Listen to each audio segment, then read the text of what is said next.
BSP मुखिया मायावती की रणनीति से लोकसभा चुनाव में इंडिया गठबंधन का तापमान बढ़ेगा। इसके संकेत बीएसपी के प्रत्याशी चयन से मिलने लगे हैं। यूपी में सपा की मजबूत सीटों पर मायावती ने मुस्लिम चेहरों को मैदान में उतारने की शुरुआत कर दी है। बता दें कि बीएसपी ने वेस्ट यूपी की मुरादाबाद व पीलीभीत और बुंदेलखंड से सटी कन्नौज सीट पर अपने मुस्लिम प्रत्याशी उतारे हैं, जिनमें मुरादाबाद से चेयरमैन इरफान सैफी, पीलीभीत से पूर्व मंत्री अनीस अहमद उर्फ फूल बाबू और कन्नौज पर पूर्व एमएलसी नौशाद अली को लोकसभा का उम्मीदवार बनाया है। गौरतलब है कि इसके अलावा सहारनपुर में माजिद अली और अमरोहा में मोहम्मद मुजाहिद को बीएसपी पहले ही मैदान में उतार चुकी है। इसके बाद अब बीएसपी खेमे में चर्चा की मेरठ, संभल, घोसी और आजमगढ़ सीट पर भी मुस्लिम प्रत्याशी पर ही मायावती दांव खेलेंगी, जहां मेरठ से पूर्व सांसद मुनकाद अली, संभल से पूर्व विधायक हाजी रिजवान, घोसी में मऊ चेयरमैन अरशद जमाल और आजमगढ़ पर पूर्व सांसद अकबर अहमद डंपी का नाम फाइनल हो सकता है। अगर ऐसी सियासी तस्वीर उभरती है तो बीएसपी मुखिया मायावती अपनी रणनीति से यूपी में इंडिया गठबंधन को पूरी तरह उलझा देंगी।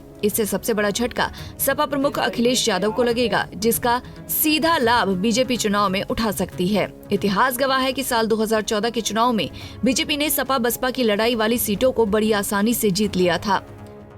दरअसल इसी चिंता को भांपते हुए कांग्रेस पूरा प्रयास कर रही है कि किसी तरह बीएसपी भी इंडिया गठबंधन में शामिल हो जाए, लेकिन मायावती अपने अकेले लोकसभा चुनाव लड़ने के ऐलान पर टस से मस होने को तैयार नहीं।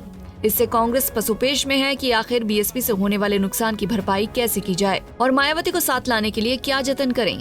लेकिन फिलहाल जिस सियासी अंदाज में बहन जी दिख रही हैं, उससे सपा मुखिया अखिलेश यादव और इंडिया गठबंधन की मुश्किलें तो बढ़ना तय है, क्योंकि यूपी में विपक्ष का सब कुछ दारोमदार पिछड़े, दलित और मुस्लिम वोट पर है।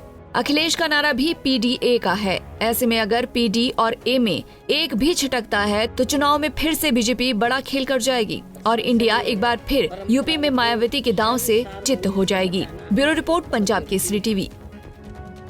हमसे जुड़े रहने के लिए हमारे YouTube चैनल को सब्सक्राइब करें और नई वीडियो की नोटिफिकेशन के लिए बेल आइकॉन को दबाएं। अगर आप ये वीडियो Facebook पर देख रहे हैं तो लाइक जरूर करें और ज्यादा से ज्यादा शेयर करें। धन्यवाद।